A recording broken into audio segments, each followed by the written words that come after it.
Shalom, apa kabar saudara dan saudari, para jemaat semua? Saya harap Anda semua dalam keadaan yang sehat dan malah bertenaga, sebab pada minggu hadapan kita boleh berjumpa secara fizikal. Jadi sebelum itu, mari kita ambil masa untuk merenung seketika dan kita ambil masa untuk berdoa sebelum kita memulakan kebaktian kita pada hari ini. Saya akan bacakan dalam Yesaya 55 ayat 6 hingga 9. Mari kita baca sama-sama. Carilah hadirat Tuhan selagi dia dapat ditemui. Berserulah kepadanya selagi dia dekat. Hendaklah orang fasik meninggalkan jalannya dan orang jahat meninggalkan segala rancangannya. Hendaklah dia kembali kepada Tuhan. Maka dia akan mengasihinya dan kepadanya Allah kita, kerana dia akan mengampuni dengan limpahnya. Sesungguhnya rancanganku bukanlah rancanganmu dan jalanmu bukanlah jalanku.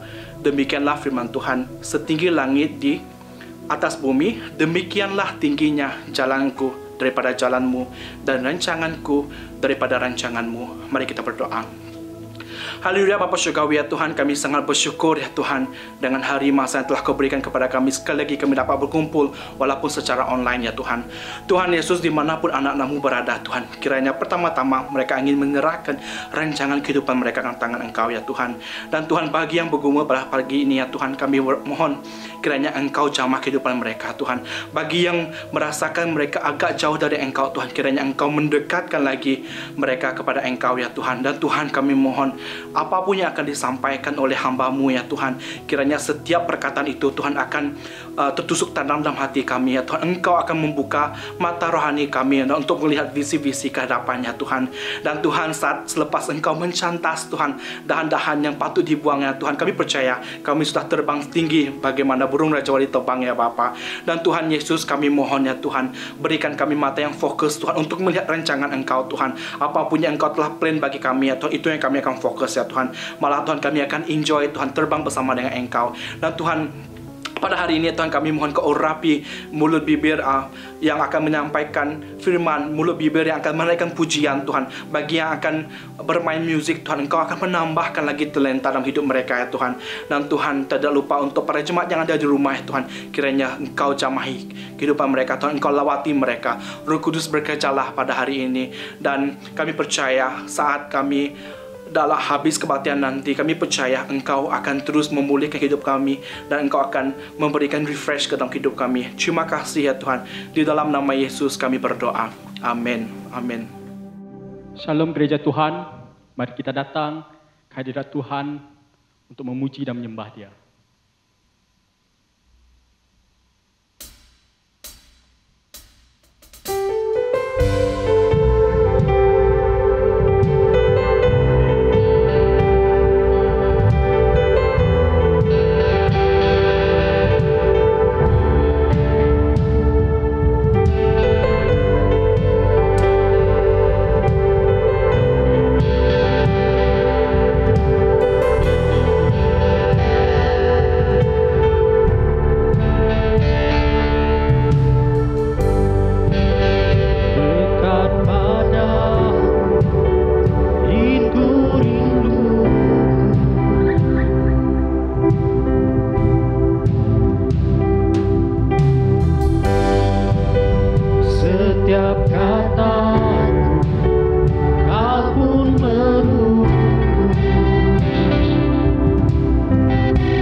hadirmu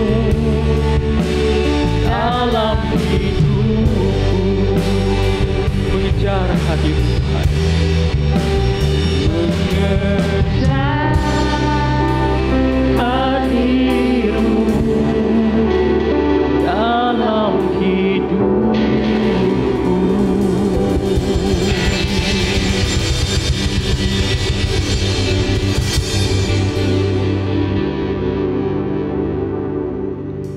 Ayo kita menyembah dan memuji Raja kita. Haleluya.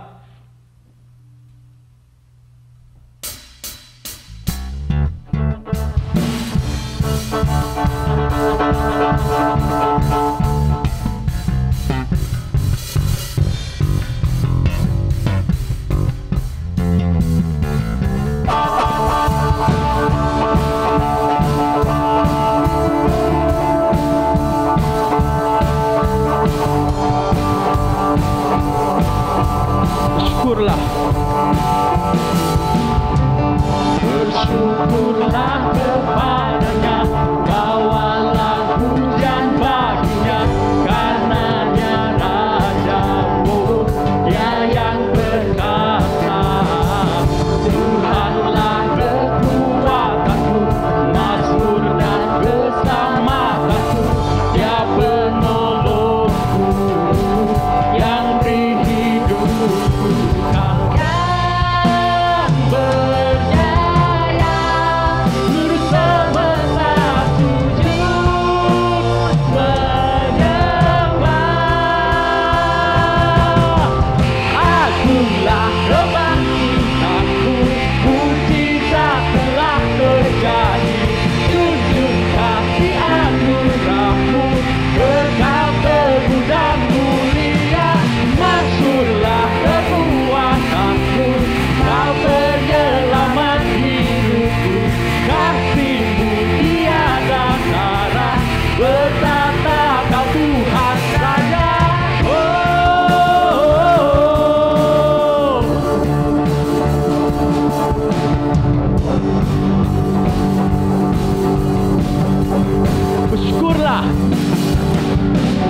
Bersyukurlah kepadanya, bawalah pujian baginya, karena Dia Raja, oh, karena terkasa, oh.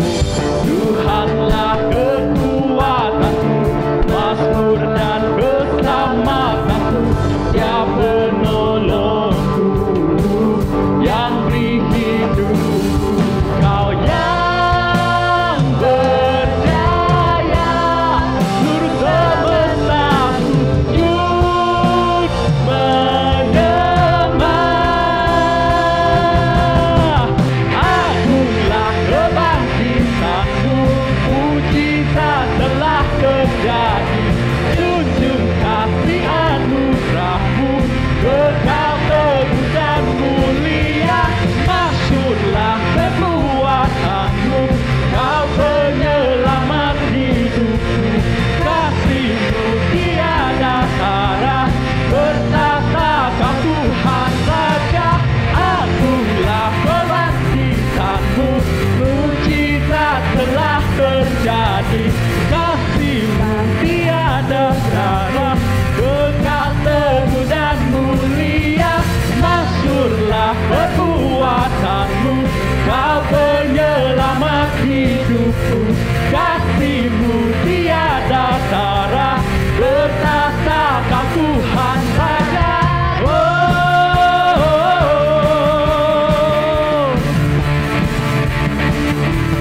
oh, oh.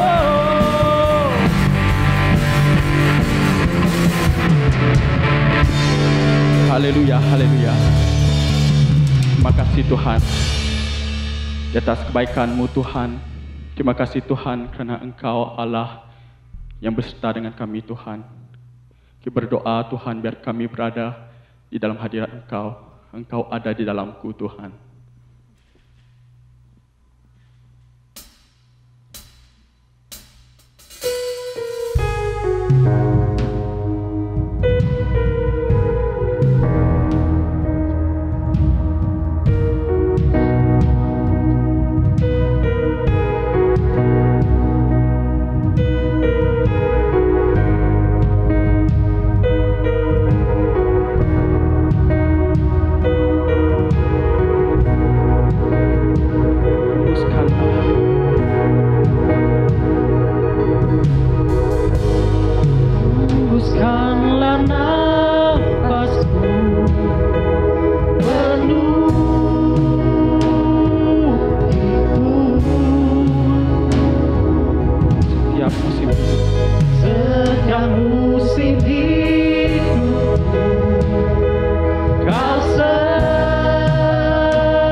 para jemaat semua, mari kita membawa pembukaan kembali ke ibadah fizikal, yaitu pada minggu hadapan ke dalam tangan Tuhan. Mari kita berdoa untuk semua persiapan yang dilakukan oleh setiap pelayan Tuhan. Kita akan berdoa untuk Tuhan mengurapi dan menyiapkan semua pelayannya, dan agar jemaat Tuhan disegarkan. Mari kita berdoa. Haleluya. Shikarabaya kurahiyanda rabaya kurahya shakarabaya kulahiyanda rabaya hinarabaya kurahya shakarabaya kulahiyanda rabaya kurahya shakarabaya horakala nambaya kurahya shandarabaya. Bapa surgawi ya Tuhan, kami sangat bersyukur Tuhan, karena ini tiba masa ya Tuhan untuk kami memulakan semula Tuhan perjumpaan secara fizikal di ibadah raya ya Tuhan.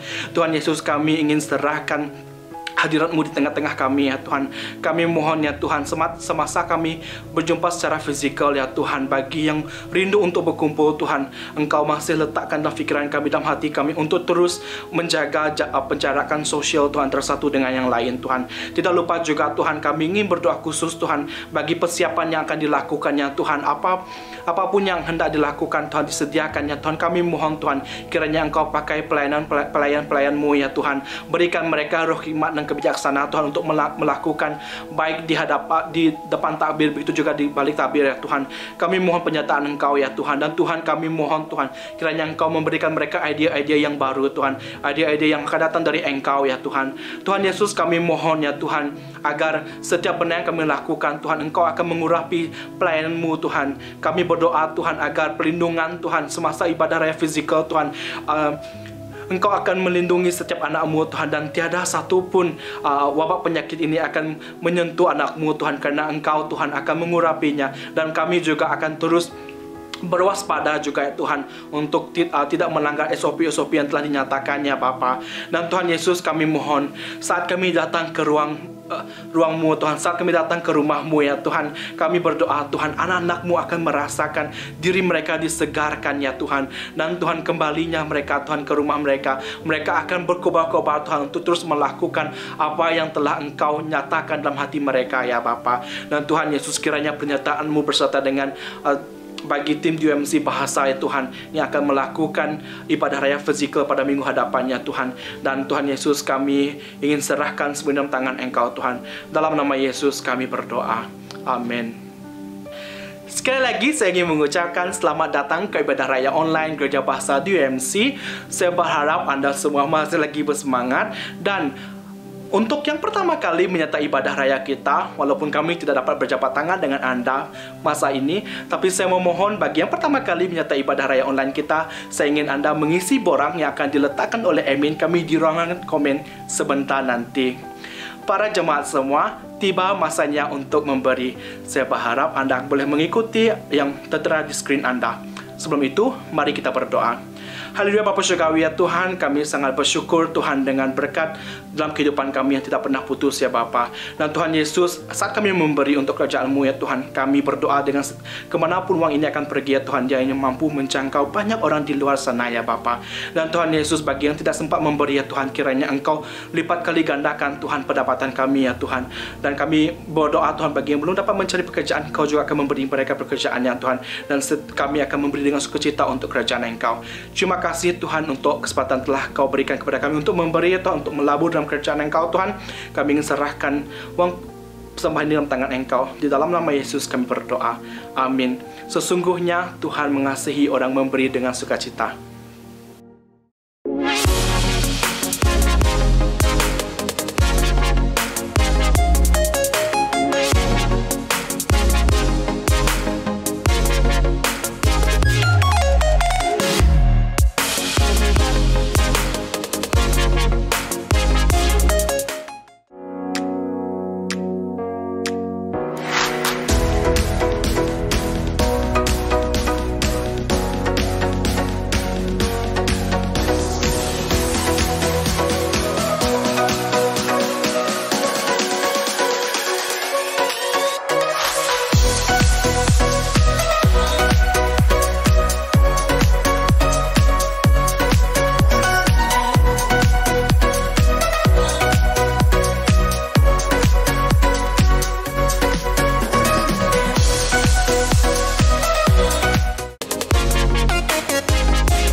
Shalom semua. Akhirnya inilah waktu yang kita nanti-nantikan di mana kita dapat beribadah secara fizikal di Hall 4 Dream Center. Nah, apabila anda kembali nanti ada beberapa SOP yang anda perlu ketahui dan patuhi. Jadi, mari saya tunjukkan. Kemasukan ke ibadah raya fizikal adalah dengan menggunakan tiket. Jika anda ingin mengikuti ibadah fizikal, sila dapatkan link pendaftaran tiket daripada ketua kelompok sel anda atau hubungi kami melalui media sosial di UMC Bahasa. Semasa menuju ke Hall 4, sila pastikan anda telah bersedia dengan slip pendaftaran sama ada di dalam telefon ataupun dicetak. Para usher akan menyambut anda di pintu masuk dan akan mengimbas tiket anda. Pastikan stiker yang diberi dapat dilihat sepanjang masa. Anda juga perlu mendaftar masuk melalui aplikasi MySejahtera dan memeriksa suhu anda. Sila gunakan pembersih tangan yang disediakan. Sila ingat untuk menggunakan pelitup muka sepanjang masa. Patuhi jarak 1 meter penjarakan fizikal dan elakkan untuk bersalaman atau memeluk sesiapa sahaja. Bagi anda yang tidak dapat mengikuti ibadah raya secara fizikal di Hall 4, anda masih boleh mengikuti ibadah raya online secara live menerusi akaun YouTube di UMC Bahasa.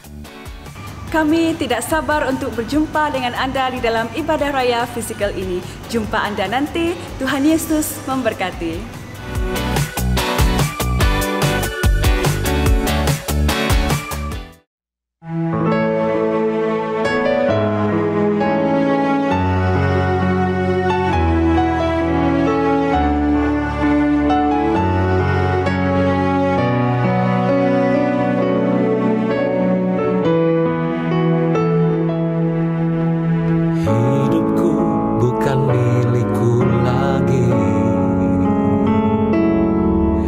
Namun ku serahkan bagi kerajaan-Mu.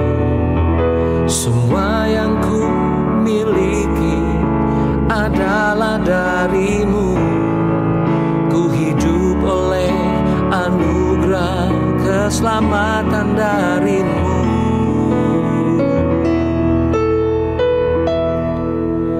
Kuasa-Mu telah Kau berikan padaku untuk menunaikan tugas kerajaan-Mu.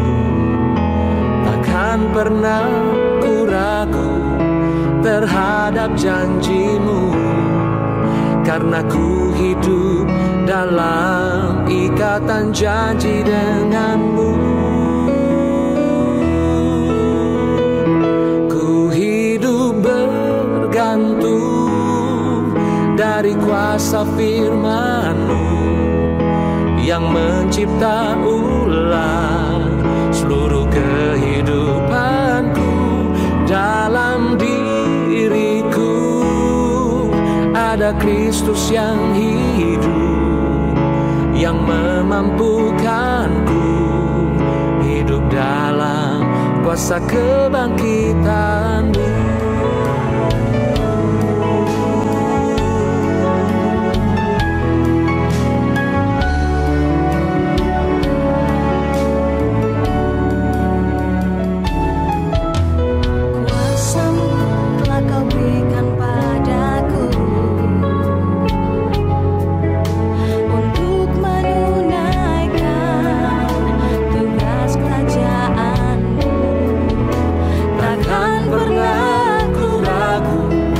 Terhadap janji-Mu, karena ku hidup dalam ikatan janji dengan-Mu. Ku hidup bergantung dari kuasa firman-Mu yang mencipta ulang seluruh kehidupanku.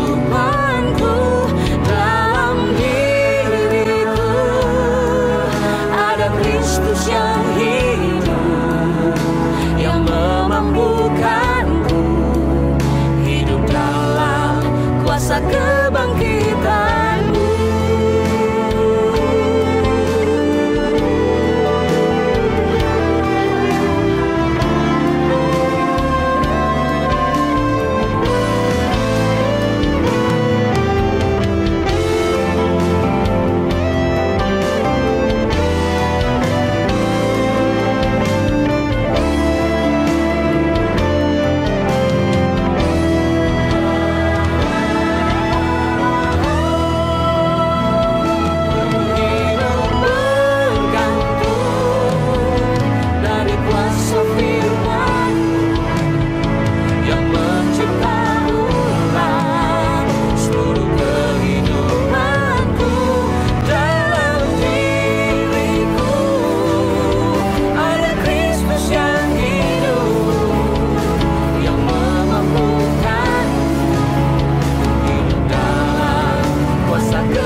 pagi semua, kawan-kawan, saudara seiman sekalian.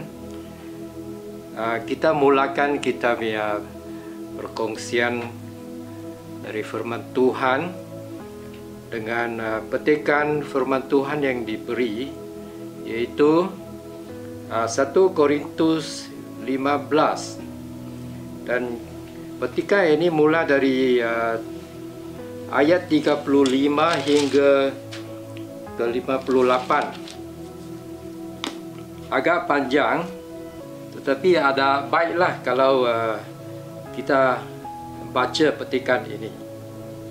Kalau ada kitab, ikutlah, dan kita akan lebih faham apa yang diajar oleh Paulus dalam petikan ini. Okey. 1 Korintus 15 ayat 35 mula. Mungkin ada yang menyoal bagaimanakah caranya orang mati dibangkitkan, dengan tubuh yang bagaimanakah mereka akan hidup. Hai orang yang tidak berakal, sesuatu yang kamu semaikan tidak mungkin tumbuh jika tidak mati terlebih dahulu. Tambahan pula, yang kamu semaikan bukanlah seluruh tubuh tanaman, tetapi bijinya sahaja. Contohnya biji gandum atau biji jiran lain. Tetapi kemudian Allah memberikan biji itu satu tubuh menurut kehendaknya. Setiap biji mempunyai tubuhnya yang tersendiri. Semua yang bernyawa tidak serupa. Rupa manusia berbeza dengan rupa binatang. Rupa burung berlainan dengan rupa ikan. Ada benda di langit dan ada benda di bumi. Kemuliaan benda di langit berbeza dengan kemuliaan benda di bumi. Kemuliaan matahari berbeza dengan kemuliaan bulan, dan berlainan pula dengan kemuliaan bintang-bintang. Manakala kemuliaan bintang-bintang berbeza antara satu sama lain. Demikianlah dengan kebangkitan orang mati. Tubuh disemaikan dalam kebinasaan dan dibangkitkan dalam ketidakbinasaan. Disemaikan dalam kehinaan, dibangkitkan dalam kemuliaan. Disemaikan dalam kelemahan, dibangkitkan dalam kekuatan. Disemaikan dalam tubuh jasmani, dibangkitkan dalam tubuh rohani. Jika ada tubuh jasmani, maka adalah juga tubuh rohani. Sebagaimana telah tersurat, Adam, manusia yang pertama, menjadi makhluk yang hidup, manakala Adam yang terakhir menjadi roh yang menghidupkan. Yang pertama bukan rohani tetapi jasmani, dan yang kemudian adalah yang rohani. Kerana manusia yang pertama berasal dari debu bumi, tetapi manusia yang kedua berasal daripada syurga. Seperti manusia yang berasal daripada debu bumi itu, begitulah semua orang yang berasal daripada debu bumi. Dan seperti manusia dari syurga itu, begitulah semua orang yang syurgawi. Sebagaimana kita telah memakai rupa yang berasal daripada debu bumi itu, kita akan memakai rupa manusia yang berasal daripada syurga. Saudara-saudaraku, aku ingin mengatakan kepadamu, daging dan darah tidak akan mendapat tempat dalam kerajaan Allah, dan sesuatu yang boleh binasa tidak akan mendapat tempat dalam ketidakbinasaan. dengarlah, aku memberitahumu suatu rahsia. Tidak semua kita akan mati, tetapi semua akan diubah serta-merta dalam sekelip mata ketika berbunyinya sangkakala yang terakhir. Pada saat itu, orang mati akan dibangkitkan dalam ketidakbinasaan, dan kita yang hidup, yang masih hidup, akan diubah.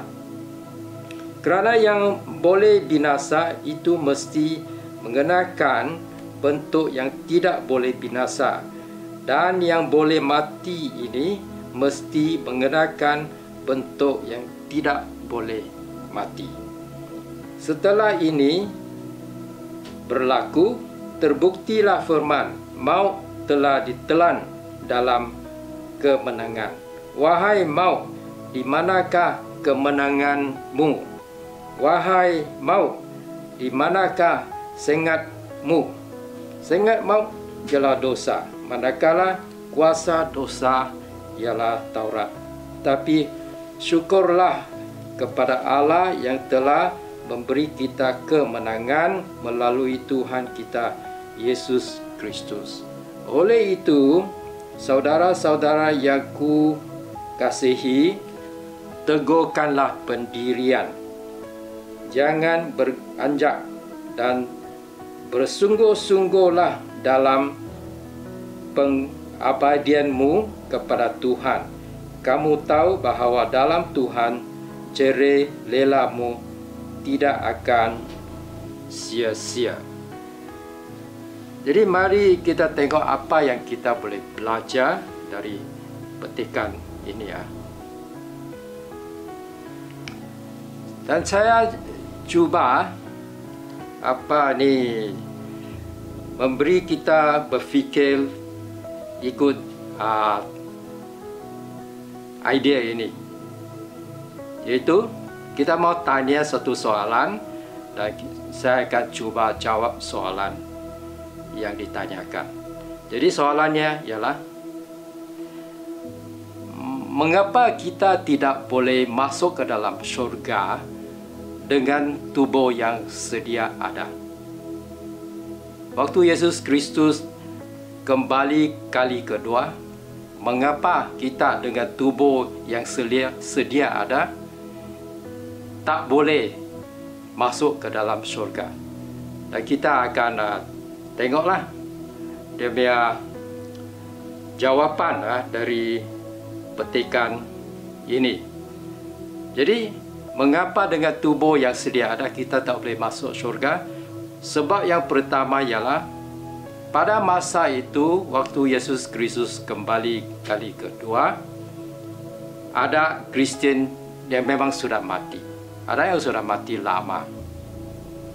Jadi, apa yang berlaku ikut 1 Tesalonika bab 4 ayat 16. Orang yang mati sebagai Kristian yang sudah mati waktu Yesus Kristus kembali kali kedua, mereka akan pergi bersama Yesus Kristus terlebih dahulu. Jadi sekarang kita akan tengok mengenai kebangkitan orang yang sudah mati. Apa yang kita boleh belajar mengenai tajuk ini orang yang sudah mati.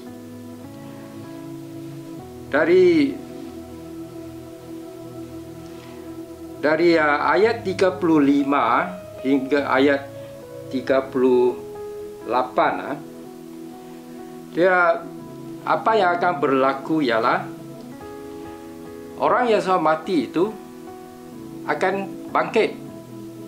Mereka akan hidup balik semula. Dan dia punya contoh Paulus ambil dari pertanian. Dalam pertanian, waktu kita tanam, kita bukan tanam katalah pokok durian kah atau pokok sawi kah, bukan, atau pokok sayur bayam, bukan. apa yang kita tanam, apa yang kita semai ialah biji. Dan ikut ajaran sini, apa yang berlaku ialah biji itu mesti mati. Dan di tempat biji itu disemai akan bertumbuh satu pokok lah. Pokok durian kah, pokok mangga kah, atau sayur sawi. Jadi begitu jugalah dengan orang yang sudah mati. Mereka sudah mati, tetapi mereka akan bangkit semula dengan tubuh yang baru. Sekarang kita mau belajar tentang tubuh bangkitan ini. Jadi saya pakai istilah ini sendiri ya. Tubuh bangkitan ialah tubuh yang baru yang dibangkitkan dari kubur. Okey? Apa yang kita tahu tentang tubuh bangkitan ini?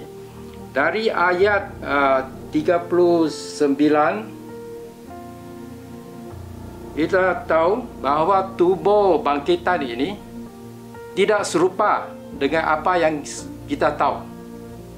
Ada banyak jenis apa ini rupa atau daging.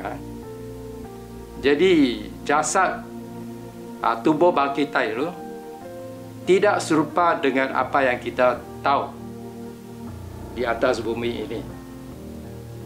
Jadi sebagaimana daging atau rupa manusia lain daripada rupa binatang, lain daripada rupa ikan, dan lain daripada rupa burung, begitulah rupa tubuh bangkitan itu dia punya rupa tersendiri, tidak serupa apa yang kita sedia tahu. Okey, jadi dia lain rupanya.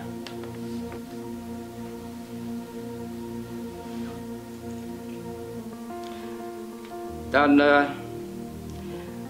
dari ayat 42 kita tahu ciri-ciri tubuh bangkitan ini. Dari ayat 42, tubuh bangkitan ini ialah tubuh yang tidak boleh binasa, immortal, bahasa Inggeris immortal, tidak boleh mati. Ini tubuh bangkitan kita, tidak boleh mati. Lepas itu ini tubuh yang kuat. Lepas itu ayat 44, ini ialah tubuh rohani. Jadi jasad yang kita ada sekarang ini ya, jasad yang inilah jasad Adam yang kita warisi dari Adam. Ini ialah berasal daripada tanah atau debu. Okey? Jadi tubuh ini yang berasal daripada debu atau tanah tidak boleh masuk syurga. Kerana di syurga dia ada alam lain. Tubuh jasmani ini yang berasal daripada tanah tidak boleh masuk syurga, tidak sesuai untuk kehidupan di syurga.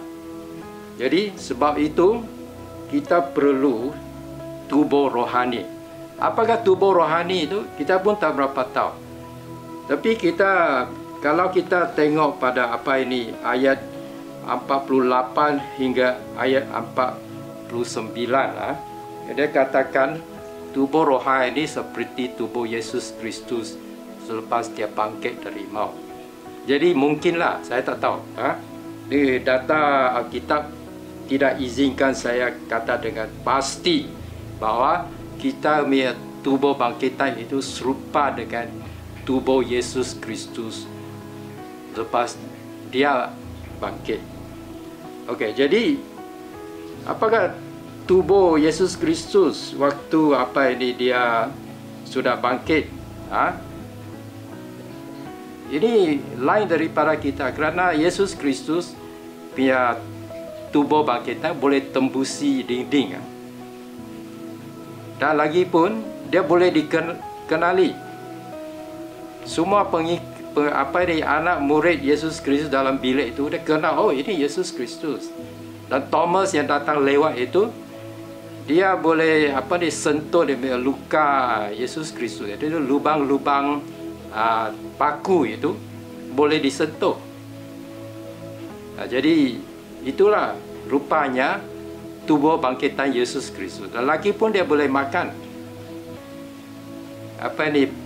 Anak murid Yesus Kristus lepas dia sudah mati, mereka kembali menjadi nelayan dan sedang menjala ikan. Tiba-tiba Yesus Kristus muncul lepas mati. Mereka tangkap ikan dan Yesus Kristus makan sarapan dengan mereka. Jadi tubuh itu ialah tubuh rohani Yesus Kristus. Kita tak tahulah sama ada kita punya tubuh pun macam itu. Okay? Tak tahu. Tapi kita boleh kenal lah. Maksudnya kalau kita pergi ke syurga, kalau hari ini kita sampai ke syurga, dan kita boleh kenal lah kita punya orang sayangan yang sudah pergi terlebih dahulu. Kenapa? Kerana saya katakan dalam 1 Tesalonika 4:16, yang mati itu akan mendahului kita. Okey? Jadi itu ialah tubuh rohani yang sesuai untuk hidup di syurga. Lepas itu, ini sebab kedua mengapa kita tidak boleh terus masuk ke dalam syurga dengan tubuh yang sedia ada. Lepas itu, nombor 2 ialah mengenai orang yang masih hidup. Waktu Yesus Kristus kembali kali kedua, ada Kristian yang hidup. Jadi, yang hidup itu mereka akan pergi kemudian. Tapi apa akan berlaku? Apa yang kita belajar dari ayat 51,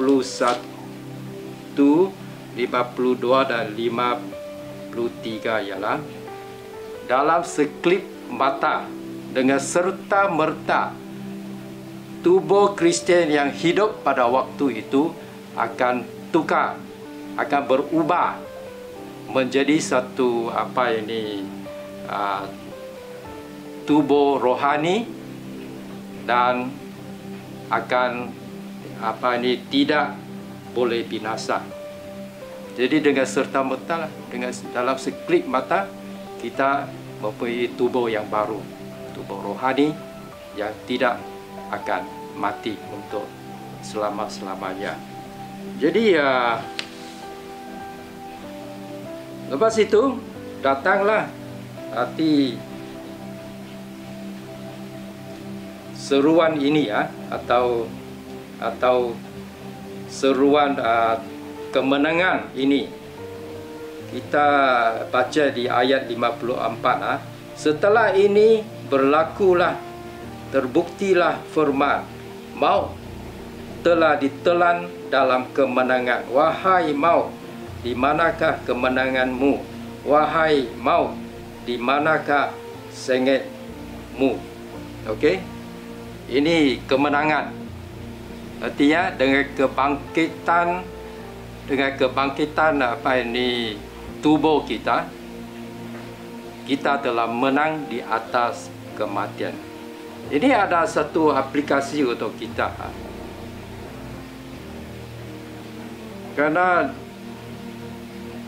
apa yang kita tahu dari sini ialah kematian bukan habis cerita. Kematian bukan the end. Mati, habis, tak ada lagi. Bukan. Kerana kalau kita di dalam Kristus, lepas kita mati, ada lagi kehidupan. Kerana kita akan bangkit dari maut. Artinya, kita punya orang kesayangan yang sudah meninggal dunia, mereka ada di Firdaus. Firdaus itu adalah tempat tinggal orang Kristian. Tunggu Yesus Kristus kembali kali kedua sebelum mereka pergi syurga. Jadi, ini bermakna kita punya orang sayangan yang sudah mati, mereka sudah pergilah. Dan mereka tidak akan kembali. Tetapi kita bersyukurlah kerana walaupun mereka tidak akan kembali, kita yang hidup akhirnya akan pergi bertemu dengan mereka di surga. Jadi jangan sedih sangatlah. Okey, kematian itu bukan habis cerita. Kematian itu sebenarnya ialah pintu masuk ke surga. Dan nanti satu hari kita semua akan bersama lagi sekali. Saya tak tahulah macam mana rupanya ada di surga kita punya tubuh bangkitan. Adakah dia nampak macam kita waktu umur 25 tahun ke, atau 40 tahun ke, atau 85 tahun? Tak tahu. Tapi kita tahu boleh dikenali. Kamu akan kenali kamu punya isteri lah. Tapi tidak ada perkahwinan di surga. Okey? Dan lagi pun kita jangan takut mati.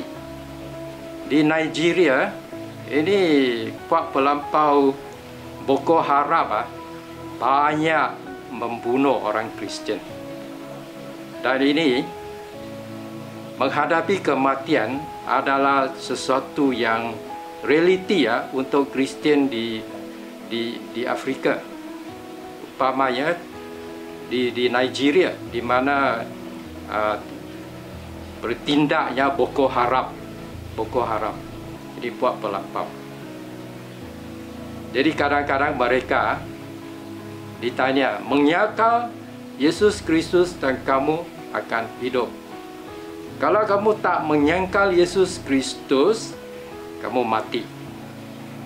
Dan mereka pilih untuk mati dan tidak menyangkal Yesus Kristus. Jadi ini ada aplikasi untuk kita. Oleh kerana kita akan bangkit dari maut, kita jangan takut mati. Kita boleh berani dan setia sampai akhir, sampai mati. Ayat 58, ini ayat yang akhir, dia bunyi macam ini. Sebagai kesimpulan atau penghabisan petikan ini. Oleh itu, saudara-saudara yang kukasihi, tegurkan pendirian. Jangan berganjak dan bersungguh-sungguhlah dalam pengabdianmu kepada Tuhan. Tegurkan pendirian. Tegurkan, setia, berani sampai akhir, sampai mati. Itulah maksudnya. Yesus Kristus memberi dia punya nyawa untuk kita, dan kita boleh memberi balik kita punya nyawa.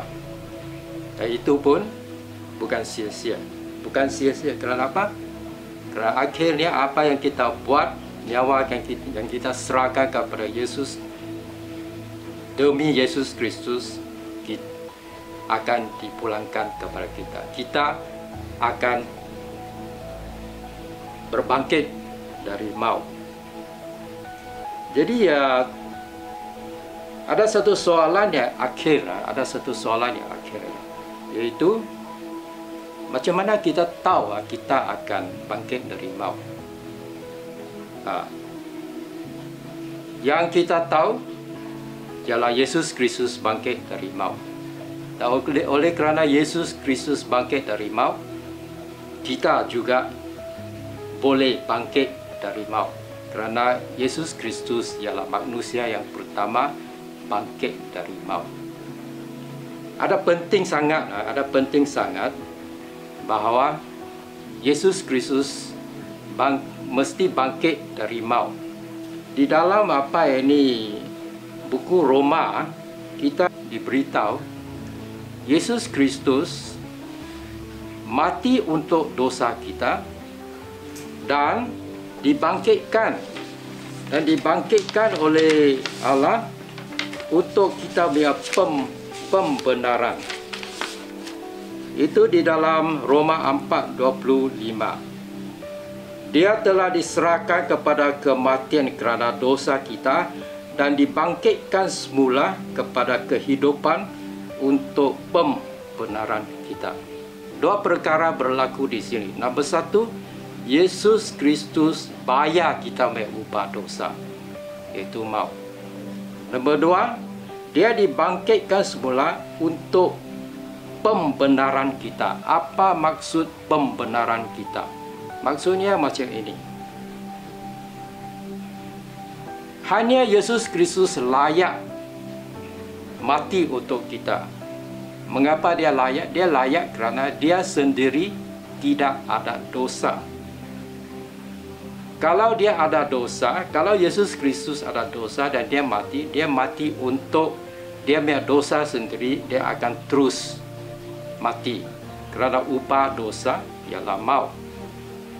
Jiwa yang ini berdosa itu akan binasa. Tetapi Yesus Kristus tidak ada dosa. Sebab itu dia layak mati untuk kita. Dan oleh kerana dia tidak ada dosa, dia tidak boleh mati dan terus mati. Tuhan bangkitkan dia dari maut kerana dia tidak ada dosa. Jadi dia kebangkitan Yesus Kristus ini memberikan kepada kita ini untung yang besar. Untung yang besar untuk kita yang percaya. Nombor satu, kita bukan ikut ajaran satu orang yang sudah mati seperti agama yang lain. Sebenarnya berasas agama Kristian dia hidup di dalam kita. Kalau dia mati, dia tak boleh hidup di dalam kita. Yesus Kristus jawab kita punya doa. Orang mati tak boleh jawab kita punya doa. Yesus Kristus boleh sembuhkan kita punya sakit penyakit. Orang mati tak boleh sembuhkan kita. Yesus Kristus akan kembali kali kedua. Orang yang sudah mati tidak akan kembali. Yesus Kristus berdoa untuk kita di syurga. Orang yang mati tidak boleh berdoa untuk kita di syurga. Dan akhirnya Yesus Kristus menunjukkan dengan kebangkitannya bahawa dia adalah ilahi. Tuhan tak boleh mati. Orang yang mati dan terus mati bukan ilahi. Jadi kebangkitan Yesus Kristus menunjukkan dia adalah ilahi. Jadilah ini kita punya untung. Kita bukan orang yang ikut ajaran satu orang yang sudah mati. Orang yang pengasas agama Kristian iaitu Yesus Kristus sebenarnya hidup di dalam kita, membawa perubahan yang besar di dalam jiwa dan minda kita, dan buatkan kita orang yang menyembah dengan hati yang baru, orang yang dengan hati yang baru mengasihi Tuhan dan mengasihi sesama manusia. Jadi kawan-kawan sekalian, pagi ini jangan takut mati. Orang kesayangan kita yang sudah mati tidak akan kembali, tapi kita akan pergi bertemu dengan mereka. Dan untung besarlah kita kalau kita teguhkan pendirian kita, karena upah kita ini di syurga besar. Tuhan berkati. Mari saudara, kita angkat tangan dan terimalah doa berkat. Tuhan memberkati engkau dan melindungi engkau. Tuhan menyinari engkau dengan wajah-Nya dan memberikan engkau kasih kurnia-Nya. Tuhan menghadapkan wajah-Nya kepadamu dan memberikan engkau damai sejahtera. Di dalam nama Tuhan Yesus Kristus kami berdoa dan mengucap syukur. Amin. Saudara dan saudari, jangan lupa untuk mengikuti ibadah pada hari Minggu depan, pada masa yang sama, di platform yang sama. Tuhan Yesus memberkati.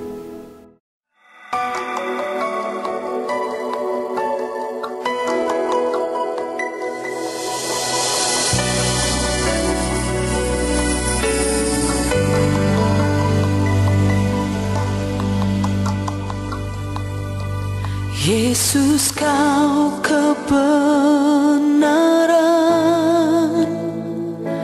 yang menyelamatkanku. Kau memberikanku hidup dan pengharapan.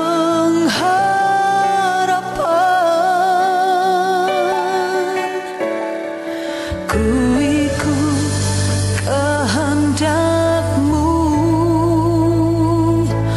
ku perlu anugerah-Mu. Ku nyatakan janjiku kepadamu.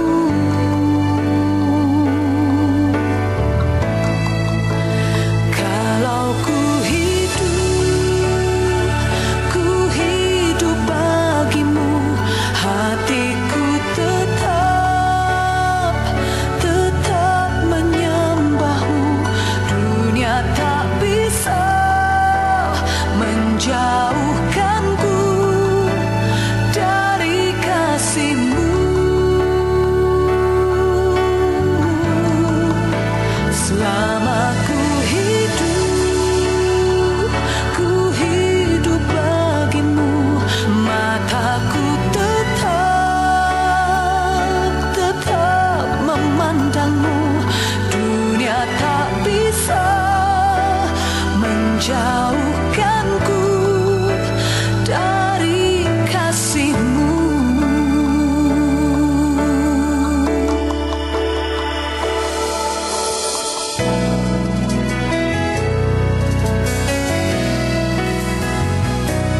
Yesus, kau kebenaran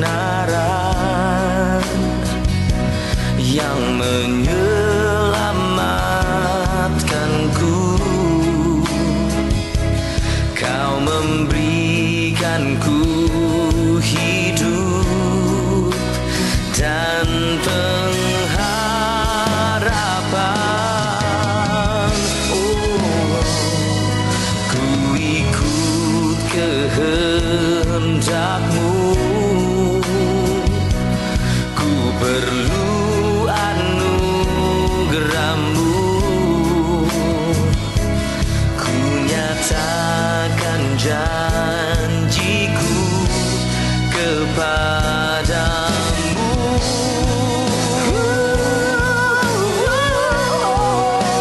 Kalau ku hidup bagimu, hatiku tetap menyembah-Mu. Dunia tak bisa menjauhkanku dari kasih-Mu.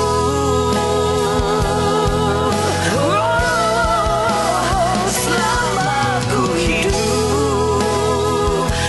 hidup bagimu, mataku tetap memandang-Mu. Dunia tak bisa